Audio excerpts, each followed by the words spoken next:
రైతు సోదరులకు నమస్కారం అండి. ఈ మధ్యకాలంలో వాతావరణంలో మార్పుల వల్ల ఈ మొగి పురుగు యొక్క ఉధృతి విపరీతంగా చూడడం జరుగుతూ ఉంది. రైతు సోదరులు విపరీతంగా నష్టానికి గురి కావడం జరుగుతూ ఉంది. ఈ పురుగు యొక్క ఉధృతి మొదటి దశలో కనుక మనం చూస్తే 20% దిగుబడి తగ్గిపోతుంది. అదేవిధంగా చిరుపొట్ట దశలో కనుక ఈ పురుగు కనుక ఆశిస్తే 80% దిగుబడి తగ్గిపోవడం చూస్తూ ఉన్నాం. కాబట్టి దీన్ని కంట్రోల్ చేయడం చాలా ఇంపార్టెంట్ అండి. దీన్ని ఎలా కంట్రోల్ చేయొచ్చు అంటే, మనము ఈ నాటు వేసే ముందు ఒక వారం రోజులకి ముందు కనుక కార్బోఫ్యూరాన్ గుళికలను మనము ఒక 30 కిలోల వడ్ల బ్యాగుకి 800 గ్రాముల కార్బోఫ్యూరాన్ గిలకలు చల్లుకోవచ్చు. లేదు అని అంటే 600 గ్రాముల ఫిప్రోనిల్ మనము చల్లుకోవడం వల్ల ఉధృతిని కాపాడుకోవచ్చు.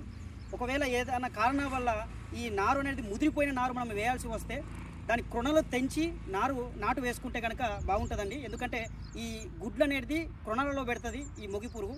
సో అక్కడ కంట్రోల్ అయిపోతుంది. నారుమడిలోనే మనం కంట్రోల్ చేస్తే కనుక రైతుకు మళ్ళీ ఇబ్బంది ఉండదండి. ధన్యవాదాలు.